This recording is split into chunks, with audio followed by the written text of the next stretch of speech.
And he starts going over there and kneels down next to something. You see he's kneeling down next to a skeleton. Picks up my father's kneeling? That's it. Kneeling next to one of these skeletons, starts dusting the skeleton's skull and looking and studying it and picking up a coin and looking at like, fascinating. And starts writing notes. Hey, Archie, care to share? Because we're going to go down this one hallway, but if you're finding what you need for the museum, you might need to tell us so we can help you out. He shakes his head. The carvings of this structure date back further than speculated. Did they get the date wrong? He doesn't seem to be listening. He seems to be very into like everything going on here. Like all of like the architecture, like the columns, he's looking at the structures, he's looking at the skeletons, and it's like this individual met a gruesome fate. Holding up another coin.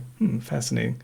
You hear some clinking in that big hallway, like clink, clink, like kind of echoing deeper in. Archibald doesn't see the notes, but you guys do. I'm gonna wait and watch for the absolute last moment to save my father from the impending trap. Yeah, because I'm imagining a big pendulum, just like a big blade coming down, and like I'm looking at it and I'm like, it's gonna hit him. It's gonna hit him. So you guys are just watching in anticipation, wanting to know. Yeah, I'll just turn around and be like, so do we like protect your father, or do we just go the other way and just like, see what's in that room? Look, he can't die. it's like a thing. I don't know why he can't die, but he's being dumb. I'll tell you that. Can we look for the source of the clinking while we're talking? Yeah, sure. Mm-hmm. Yep, the clinking gets closer and closer, and he can hear it next to Archibald. And then it kind of steps out. Archibald's not paying attention to it because he's looking at something, and it comes out from behind the column. And I linked the image of it in chat here. 1 second. Oh, it's so cute. 1 second. Let me describe it to the audience. The source of the clinking sound is an ovular, football-shaped or football-sized clockwork spider. Has 3 pointed legs protruding out of each of its sides, a single ocular sensor at its front, and a red V-shaped button on its back pointing towards its head. You can see into its back through a glass panel, which reveals moving belts and gears. And it kind of comes around the column and is just kind of looking up at Archibald. Archibald has not noticed it yet, and it's just kind of, you see it's like the little ocular things inside kind of like twisting and turning, and it's just kind of focusing on Archibald. Well, now I know a pet when I see one, and Olathe's gonna go try to like tame it. Oh, I think I got a very specific thing that would help with this. Could I use Word of Awakening on this? Oh, it's already awakened. Like it's for inanimate objects. This is a sentient being. Oh, definitely. So just for clarification. Well, then I pull out my gun. My dragons are definitely going to it. They're very curious, and they're just like, oh look. Especially Malum. So Olathe says she went up first. So Olathe goes up and says, what does Olathe do for it? Just says, hello, how you doing? She walks up slowly, and she holds out her hand, and she goes, well, hi there, little fella. Care to be a pet or care to be a friend? Fully aware that the people behind her back are like ready to attack. Yeah, Flex is just shaking his head no and holding his gun. Yeah, and like, as I said, I'm not doing anything, but my dragons are just curious. They're not like ready to attack or anything. They're just going up to it.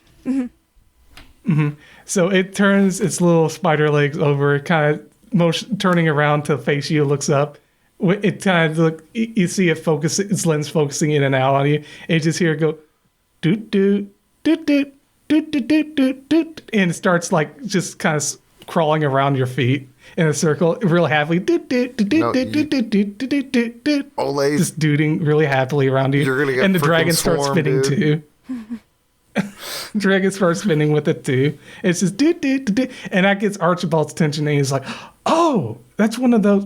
And he starts flicking through the pages. Take a look, and he shows you pictures of these things. One second, I've got another picture I want to pull up, but he shows you another one. But this one happens to have a blue button on it. But it's a picture he has in the book he has with him. And it's like these were clockwork spider helpers that they had. The dwarven architects. They're called the Treknids, is what he calls them. One second, let me pull this one up. So there's two pictures of these in his book, and he says that there was a red one and a blue one, and they had different pointed arrows. But you see another one, like I said, it's blue. It has a blue button that's pointing in the opposite direction. One second, let me pull up the messenger here. There we go. So the other one looks like that.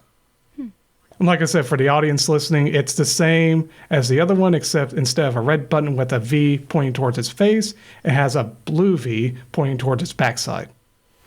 Olathe turns to her companion and says, "See now, it's friendly, and Archie over here says that they were helpers for the dwarves, so perhaps they could help us navigate, or at least give us a cool pet." It's still duding around you. And I can imagine that, like, Malum's now just riding it, just, like, trying to hold on, and then Penny's, like, going after it, trying to bite. Like when a cat rides on a Roomba. Oh, wait, Exactly. Malum's trying to ride Yeah. it? As Malum goes to ride it, it actually presses his button, and you hear it go, doot, doot, and you see it, like, you just see its eye kind of turn off, and it just kind of, its legs kind of fold in a bit like it just fell asleep, and all of a sudden, you just hear of, like, gold coins spilling out from underneath it. Just spreading out. It drops 100 gold pieces out from underside. I start petting Malum. Good boy. Good boy.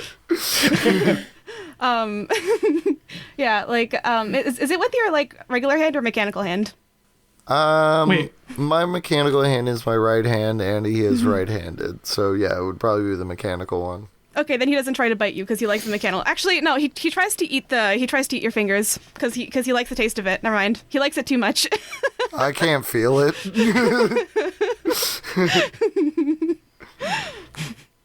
just bit Yes, off the but the tip of your pinky. Okay, well, I look at Ava and I go, "You're gonna have to deal with that. It's gonna come out the other side, and I want it back." Bold of you to assume it will come out. my coins certainly don't, so I have to store them somewhere where he can't get to them. It's a good thing that you're carrying the treasure, Olathe. Otherwise, you'll be all be gone by now. I look at him expectantly, like, "Don't you eat that treasure.